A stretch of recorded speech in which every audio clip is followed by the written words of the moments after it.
with a feather, or an autumn scene of red and yellow leaves framing a post and rail fence. For moodier portraits, as if to convey a sense of seriousness or formal elegance, there's the plain black scrim.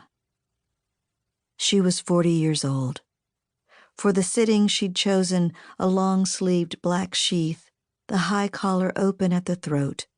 She does not look at the camera, her eyes fixed at a point in the distance that seems to be just above my head, making her face as inscrutable as it always was, her high, elegant forehead smooth and unlined, a billboard upon which nothing is written.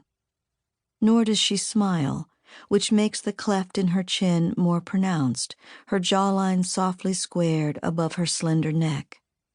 She sits perfectly erect without looking forced or uncomfortable. Perhaps she intended to look back on it years later and say, "That's where it began, my new life." I am struck with the thought that this is what she must have meant to do, document herself as a woman come this far, the rest of her life ahead of her. The thought of that has always filled me with despair, and so for years I chose other stories to tell myself. In one version, she knew she would soon be killed. I know she had gone to see a psychic for entertainment with some friends from work. She'd told me as much, though she never said what she'd learned.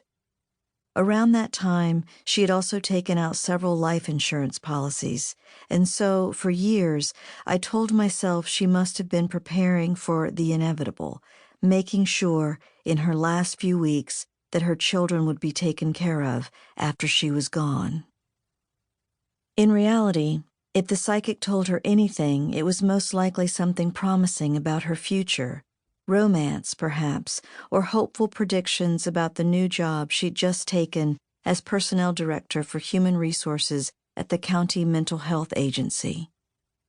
I know that most likely the life insurance policies were simply one of the benefits of that job. She'd have signed up for them during the open enrollment period for new employees. Still, the narrative of her making plans, stoically aware of what was to come, comforts me. I can't bear to think of the alternative, can't bear to think of her in that horrible moment, the sudden realization of her imminent death after allowing herself to believe she had escaped. Perhaps the truth lies somewhere between her hope and her pragmatism. Hindsight makes me see the portrait differently now. How gloomy it is, as if the photographer meant to produce something artistic rather than an ordinary studio portrait. It's as if he made of the negative space around her a frame to foreground some difficult knowledge, the dark past behind her, her face lit toward a future upon which her gaze is fixed. And yet, undeniably, something else is there, elegiac even then, a strange corner of light just behind her head, perhaps the photographer's mistake, appearing as though a doorway has opened, a passage through which, turning, she might soon depart. Looking at it now, with all I know of what was to come, I see what else the photographer has done. He shot her like this, her black dress black as the scrim behind her, so that, but for her face, she is in fact part of that darkness, emerging from it as from the depths of memory.